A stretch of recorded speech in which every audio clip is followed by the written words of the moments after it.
A manchete é: entrevista de Lula ao Podpah fura a bolha da esquerda. Olha, foi difícil para a grande imprensa ignorar esse negócio, hein? Você não imagina. Você não imagina. Ô, Mitico, você não imagina o tesão que eu tô para consertar esse país.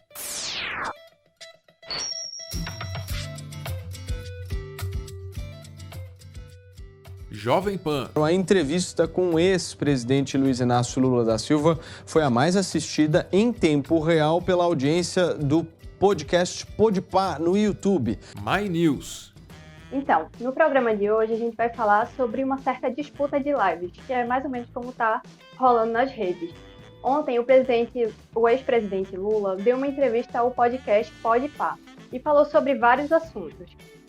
Entre eles o Bolsa Família, gasolina, economia e, claro, o governo que ele já teve aqui no Brasil, quando presidente.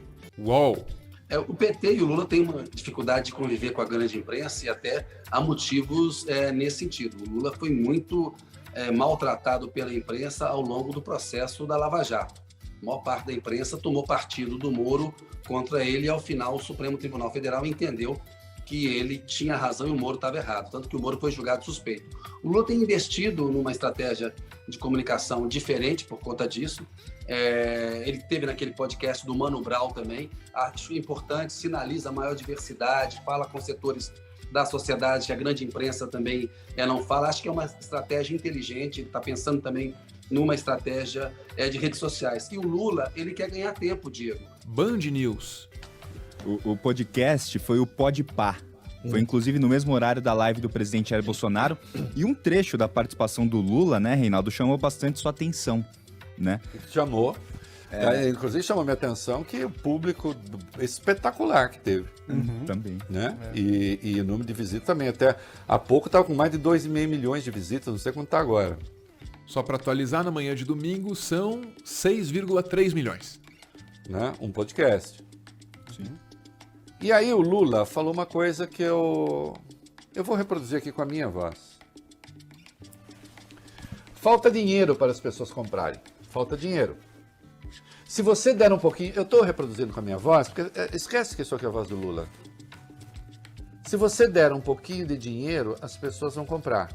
Quando nós criamos o Bolsa Família, quando se criou o Bolsa Família, o que é que a elite brasileira falava?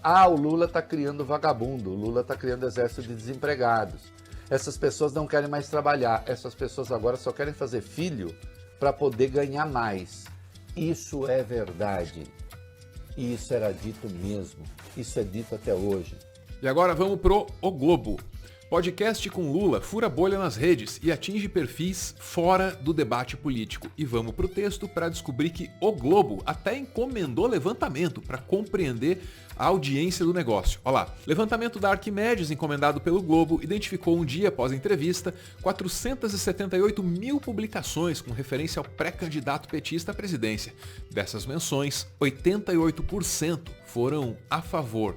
E do O Globo, vamos para Folha de São Paulo. Lula no Podpah pode marcar novo momento da esquerda nas redes, diz pesquisador da FGV. E o pesquisador da Fundação Getúlio Vargas em questão é o Marco Aurélio Rudiger, que diz: as redes, em primeiro lugar, são emocionais e depois são racionais. O Bolsonaro é um político carismático também, só que não consegue transmitir empatia, principalmente com as camadas que estão sofrendo mais com a crise econômica. O Lula consegue ser muito mais empático ao segmento hipossuficiente, que cresceu muito no Brasil. Isso faz uma diferença grande. E aqui a gente pode começar a falar do conteúdo da entrevista em si. É que o pesquisador, ele diz ali que o Lula consegue ser empático ao segmento hipossuficiente. Você sabe o que isso significa? Isso significa que o Lula consegue se identificar com os problemas dos pobres. É isso que o cara está dizendo. E a história de vida do Lula tem tudo a ver com isso. Eu fui comer pão pela primeira vez com 7 anos de idade. Caralho. O meu café de manhã era uma cuia de farinha de mandioca com café preto. Pão era quando estava doente. Então, eu levava marmita quando eu trabalhava na Vilares, às vezes não tinha nem um ovo para colocar dentro, era só feijão e arroz. Eu tinha que comer na fábrica escondendo para ninguém ver que eu não tinha mistura. Numa classe política formada majoritariamente por herdeiros, essa história de vida aí tão sofrida, ela é um ativo, não só porque configura uma história com a qual boa parte de nós, boa parte do Brasil pode se identificar, mas porque influencia nas decisões e nas soluções que um gestor assim pode propor. Quem morou, por exemplo, numa casa pobre, sabe o que um conjunto habitacional do Minha Casa Minha Vida precisa ter. Eu estou inaugurando a casa, eu estou vendo um prédio lá. Aí, eu sempre fico preocupado, cadê a sacada? Tem que ter uma sacadinha. Sabe, uma sacadinha de 1 metro. De 1 metro. Eu tô lá, eu peguei o microfone, eu falei, eu queria perguntar aqui pro empresário que fez esse apartamento aqui e pro meu companheiro da Caixa que financiou. Sabe, ele solta um pum. Cadê a porra da varandinha do pum aqui? Tá um casal dentro de casa, o cara tá mal do intestino, a mulher tá mal do intestino. Do pum, muito bom. Aí o cara vai soltar um peteleco aí e tá fedido. Mas se o cara tiver uma varandinha de 1 metro, o cara vai pra fora, faz a necessidade dele e a mulher não fica, sabe, na guerra química que ele tá travando dentro de casa. Esperar um arzinho, né? Depois comer uma buchada? Então o pessoal fala, ô Lula, você não pode falar isso. Como é que eu não posso falar? Todo mundo peida, porra. Eu ainda falei pum, que é mais chique, né? Pum é coisa de televisão. Sim. Mas uma varanda de respeito, a chamada varanda do pum. Meu, pô, tem dia que você tá de zoado, né? Ei? Tá ruim o barriga. Quando ela começa... Sabe? Você vê de longe. E os caras não pensam nisso, pô. Sai quente.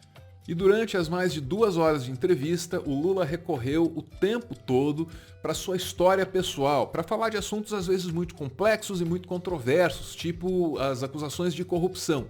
Ele tratou disso tangencialmente usando chicletes e maçãs.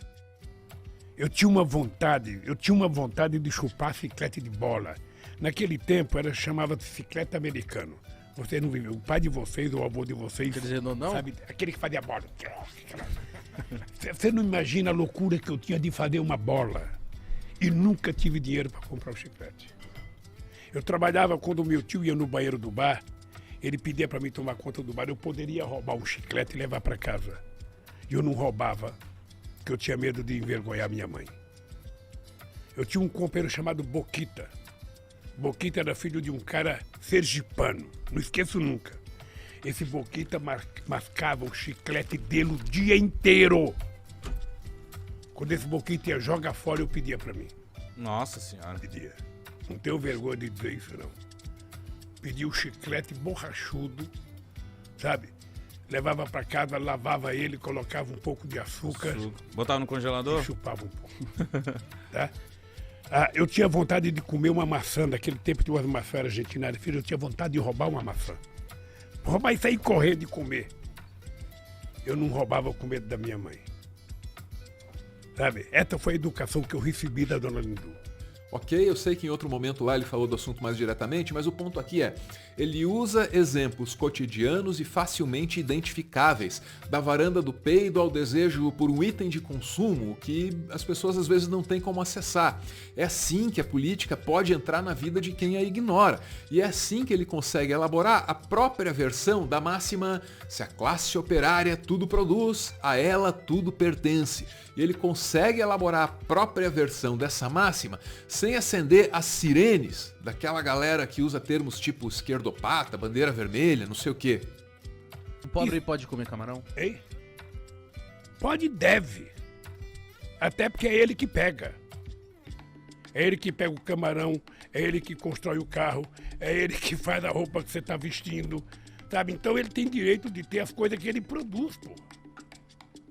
E não é difícil. Posso dizer para vocês, pela fé que eu tenho em Deus, não é difícil. Até bem recentemente, o PT vinha abrindo 2 frentes comunicacionais muito distintas. O PT andou falando com a mídia internacional e também com veículos regionais. A repercussão dessa entrevista ao Podpah, olha, a repercussão dela tem tudo para colocar a mídia alternativa nas prioridades da comunicação petista. Porque mídia alternativa é o que não falta por aí, né? É uma ótima oportunidade. E qualquer mente assim mais pragmática consegue perceber que candidatura nenhuma vai longe sem algum oportunismo. Para continuar fazendo conteúdo e, quem sabe, expandir o projeto, o Meteoro depende de contribuições. A chave Pix do canal é essa aí, pixmeteoro@gmail.com. Você pode ajudar, mas claro, só se você quiser. Muito, muito obrigada por ver esse vídeo até o final.